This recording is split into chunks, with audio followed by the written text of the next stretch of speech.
Partenariat, vous avez dit partenariat. S'il y a bien un mot qui a été mis à toutes les sauces, c'est bien celui-ci. De quoi parle-t-on quand on parle de partenariat et quand on est dans un centre social? Voilà. Il nous semble, pour simplifier un peu les choses, de lui donner 3 niveaux. Allez, le niveau qu'on va appeler le niveau 0. Hein, d'accord. C'est qu'en fait, deux partenaires, nous sommes plutôt prestataires. Prestataires de services, prestataires d'une commande. Et en fait, on répond à une demande institutionnelle d'une collectivité locale. Mais finalement, l'initiative est relativement quand même peu existante.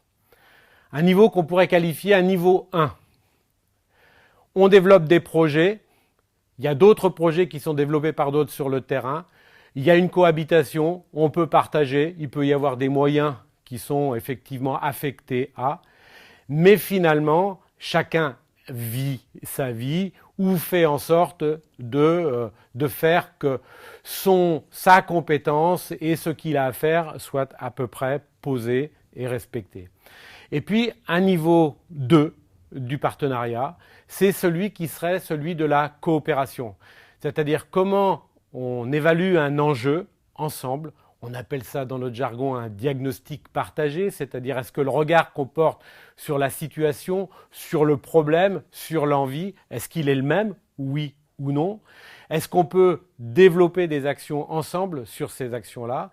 Et les moyens dont on dispose, humains, financiers, logistiques, peuvent-ils être mutualisés pour qu'ensemble on soit plus fort et qu'on développe un projet qui soit digne de ce nom sur un territoire? Alors, quand on dit le partenariat avec un grand P, on souhaiterait pouvoir le poser au niveau 2 de cette hiérarchie-là. Cela dit, ne soyons pas plus royalistes que le roi, ça n'est pas toujours facile, mais le gagnant-gagnant, et pour ceux qui sont acteurs et pour ceux qui sont bénéficiaires au sens des habitants du terrain, je crois qu'il faut tendre vers le plus haut niveau de qualité, le niveau 2.